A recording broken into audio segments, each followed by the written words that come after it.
Well, we saw some big upsets on day 2 and almost some more here on day 3 of the Australian Open, but in the end, experience came through and a couple of near misses for some big names.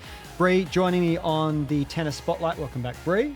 Good to be here. Mike Cation, commentator. How are you, Mike? I'm great, John. How are you? Very well. Welcome to the tennis. Thank you. And Levi Huddleston from the gig team. Glad to be back. Now, it was the all-French affair today, Mike. A lot of eyeballs on this one. Gael Monfils and Giovanni Mpetshi Perricard. And it looked like it was going to be all over in the blink of an eye, but it actually went to 5 sets in the end. Monfils coming through 7-6, 6-3, 6-7, 6-7, 6-4. Levi, I know you're the stats guy, but one stat just stood out for me. 0 break points created by Mpetshi Perricard, which is shocking to not just have one. Listen, Monfils, this is his career in a nutshell, right? I mean, just have these moments of brilliance. You think everything's going to go smoothly, and then all of a sudden you're in a 5th set, and you've just wasted 2 hours of your life. I feel so awful for his wife right now.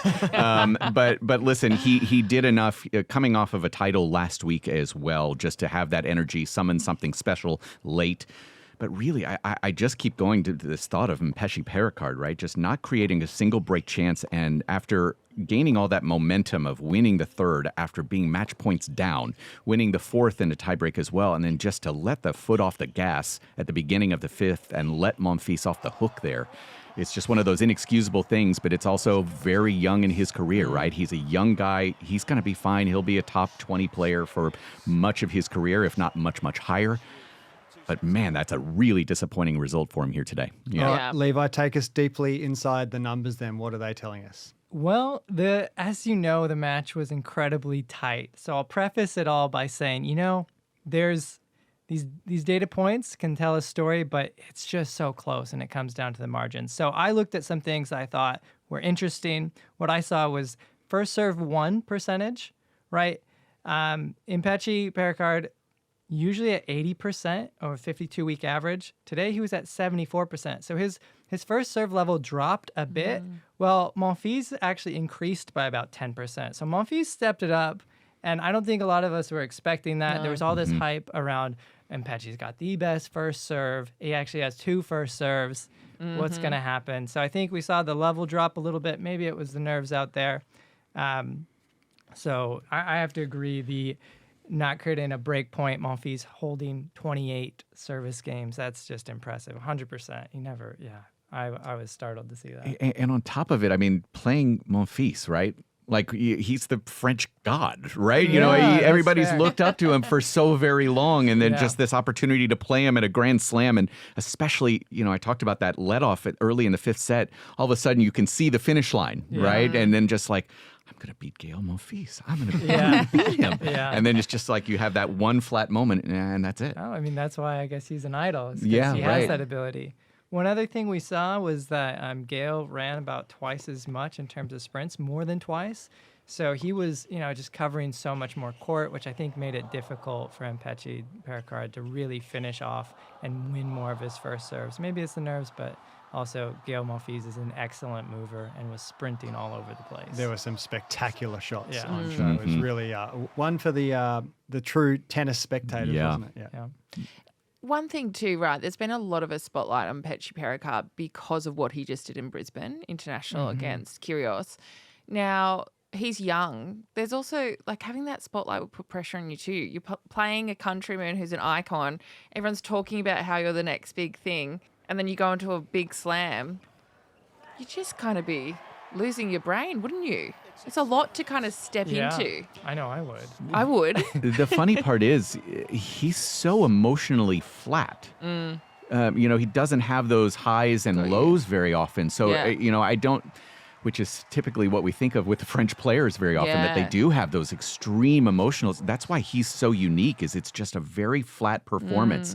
And again, I go back to it, that idea of that little dip is just so unusual for him. Yeah. He just gives you the same thing all the time. So, I do think it might have to do with just the fact that he is playing Monfils here at a Grand Slam. I think you're exactly right. One other thing was that Mpetshi Perricard actually won more pressure points. So it was so incredibly close. I mean, even though he let his foot off the gas in that 5th set, I mean, it was really close all the way down to the wire in terms of total points won as well. So a great first round battle indeed. So Monfils goes through to the second round. He may have to come up against Taylor Fritz in the third round if all goes to plan there.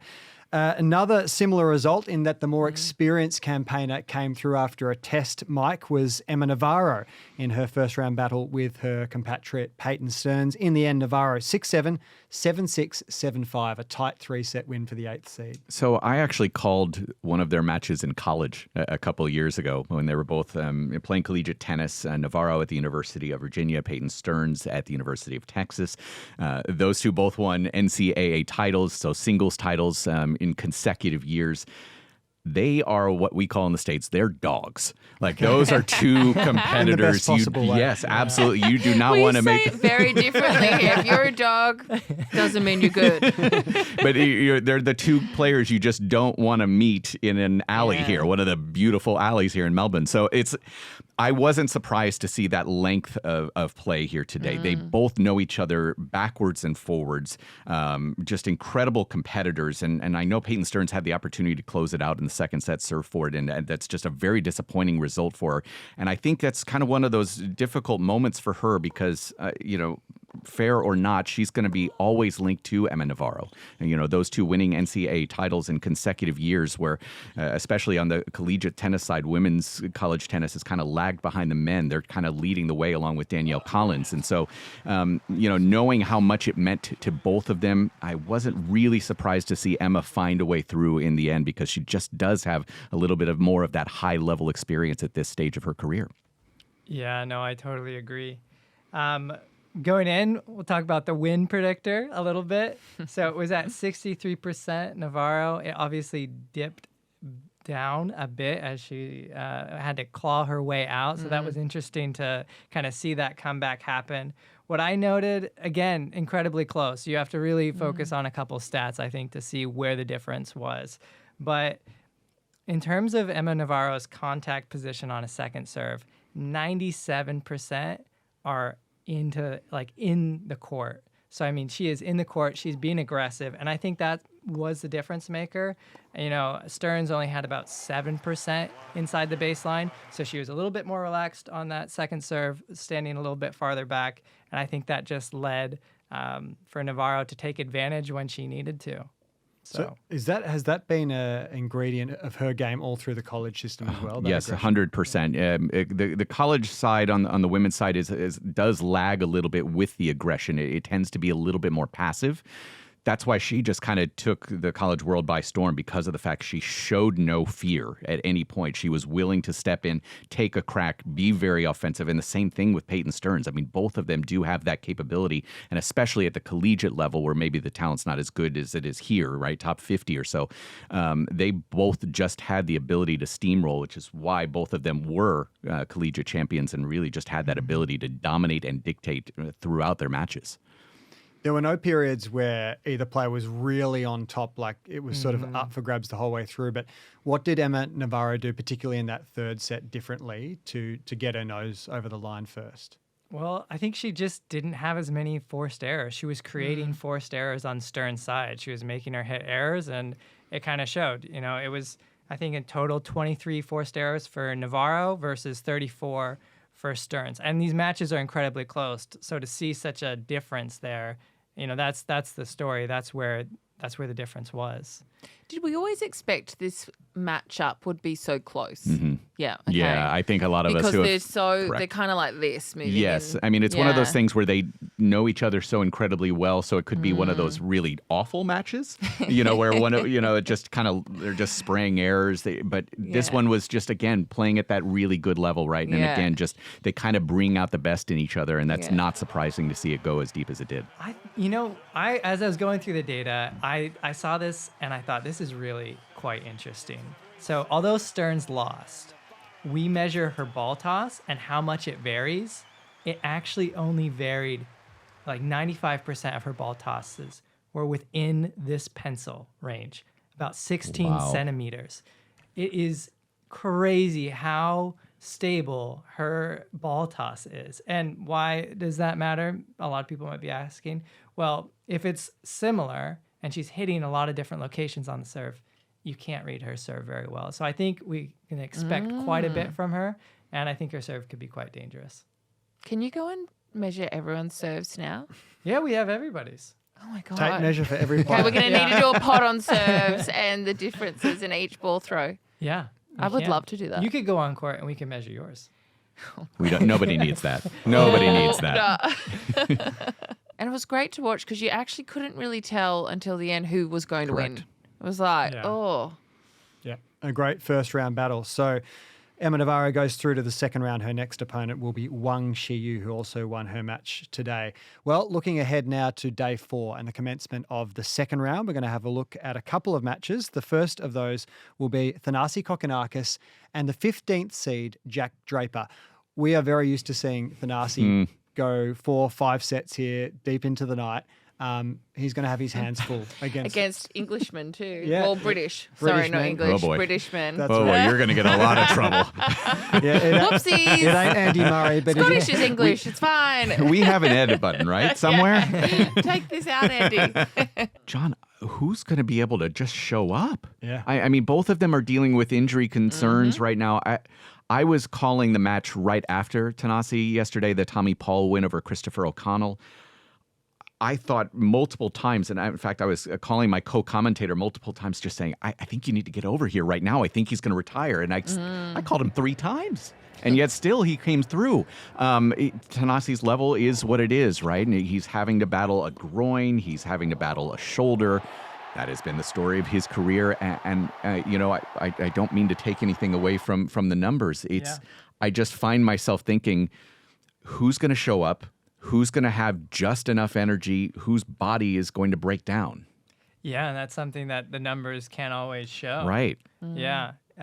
What I can say about the numbers is that one thing that's great for the Aussie fans and for all of us that are huge fans of Kokkinakis is that when he wins when he gets an early break, he wins 88% of the time that set. So if he's able to not only hold his serve, but then actually break on Draper early, then I think we can have a lot of confidence that, he's going to win that set. So he does that quite a bit more than Draper does. So Draper only does that about 78% of the time.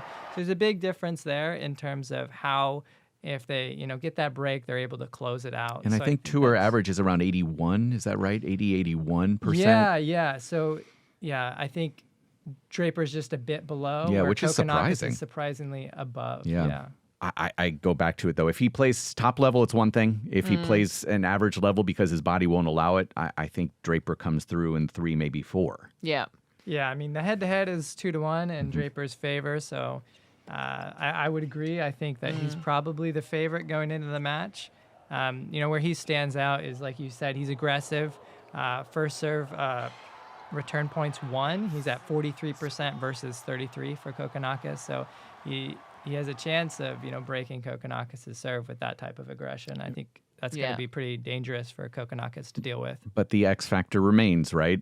Obviously the injuries, but on top of it, the ability for that crowd to get engaged. There's no shot if Kokkinakis playing that match yesterday in New York. There's no chance he finishes. Yeah. 0 chance he finishes. But yesterday he did. Are they in JCA again? Yeah, Cain Arena? Last match of the day. Well, it is the arena of the Aussies, and Yeah. it is quite berserk in there. So maybe that will be the energy Kokkinakis needs. Yeah, I Who got to knows? say, it should be in Kia, though. Yeah. I think that being just that slightly little more intimate, Yeah. I think Thanasi really liked it the other day. Yeah. It would have been there if Kyrgios had not lost that match against Burnley. But yeah, so that'll be in JCA. Last match on day 4. If pigs could fly, we I could have know. popped him in Kia. Someone who will be on Kia Arena, though, is Naomi Osaka, who's Yeah. back following her redemption win over Karolina Garcia on day 2. She takes on the 20th seed Karolina Muchova, who took care of Nadia Podoroska in the first round. We're not supposed to say this as commentators very often. Muchova is my favorite player to watch on the women's side, Oh. You can say bar that. none. You're on the tennis. I love, I love the variety. I tend to be personally drawn towards players who can do all sorts of different things, and she does so many different things exceptionally well. Naomi Osaka, on the other hand, I think is maybe the most important player in the draw in terms of just her ability to draw people and draw interest. And I think her story and her willingness to talk about her battles with mental health, her, being a mom on tour. I think her willingness to do all of those things makes her such a vital part of the tour in this tournament. Muchova, though, if she's playing at her peak level, I think she wins this very easily. That's the thing, is she can do so much that can hurt so many different players. Do you want to know what the win predictor says? Yes, I do. I do. 68 going in favor of Muchova. Yeah. The head-to-head's 2-1, so it does fall in line. Nothing off about that. Nothing that we're seeing in their current play that would affect that. I think it's going to be an interesting match for sure. I think Osaka, maybe her advantage would be her serve and then her power from the baseline. We see her hit at 122 kilometers per hour. Muchova's, at 115, so there's a slight difference there. Yeah. And she's hitting with a lot more speed. So I think if she's able to dictate from the court and really move Muchova around, I think that's where her strengths are going to be. I think she would find it difficult, though, to keep up with Muchova's return game. It's just crazy good. Yeah, it's crazy good. And on top of it, she can just kind of diffuse that pace really well. She can use a slice to really kind of give herself some time. I mean, that's the thing about those kind of all-around players, right? If they're the best in the world, have the ability to go with a B game, a C game, and take some things away from those power hitters. And that's the thing with Naomi. Does she have that ability to start working on that transition game and being a little bit more efficient with what she does, not just that power from the baseline, that power on the serve? She needs that extra level right now to beat a player like this stage of her career. I feel like Muchova's been more consistently good recently too, for sure. right? Because Naomi's still going a bit up and down and finding her feet since having some time off. So it's also a pretty tough time for Naomi as well. I talked about it in the post-match press conference. Somebody had to go pick up her child's birth certificate in the fire. I mean, in LA. Your brain is just not going to be where it needs to be. That's why I was really impressed with that win last night. That's a heck of a win considering the circumstances, right? That compartmentalization. Yeah. But I think you're exactly right. There's just, since Muchova has come back from her injury, just her ability to be, again, that kind of flat performance, right? And I mean flat in terms of just not up and down. Yeah. It's just so consistently good. I would be surprised if she loses that match. Yeah. Well, plenty to look forward to on a massive day 4 as the second round action gets underway. Mike, Levi, thanks for your insights tonight. Thank you. Thank you. Bree, you'll be back with me tomorrow. Probably. To listen to That sounded ominous.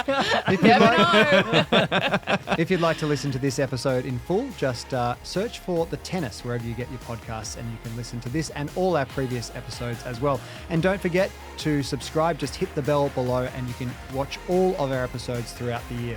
In the meantime, have a great day in tennis. See you, everyone. Bye. Bye. Bye.